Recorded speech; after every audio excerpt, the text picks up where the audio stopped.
So yes, some people have cultural beliefs, some people have religious beliefs.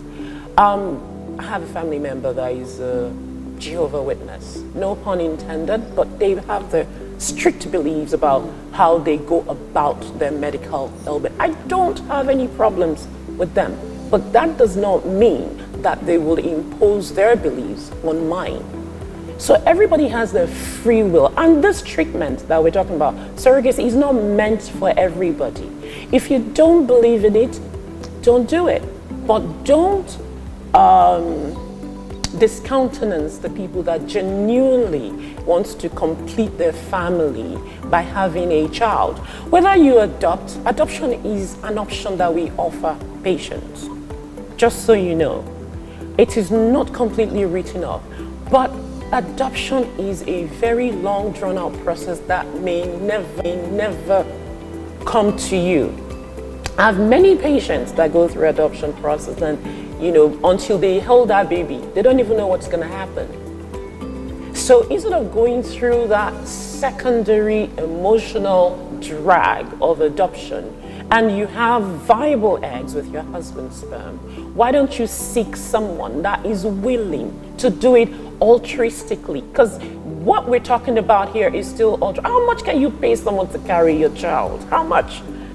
You cannot pay them for carrying your child. So whoever is doing it has to have that heart and will to help the next person to do it, because there is no amount of money that you can pay that person to go through that process for you.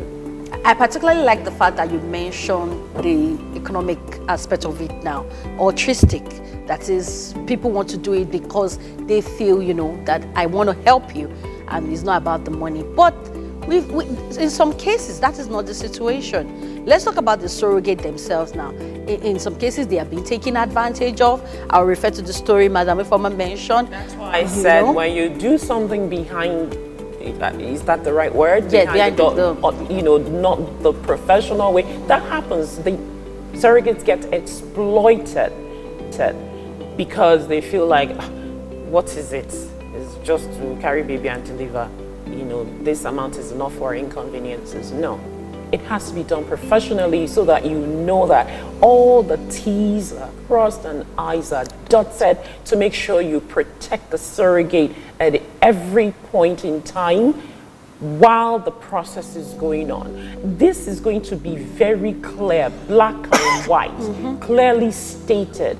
You want to engage a surrogate, you must be able to do A, B, C. If you can't do it, you're not ready.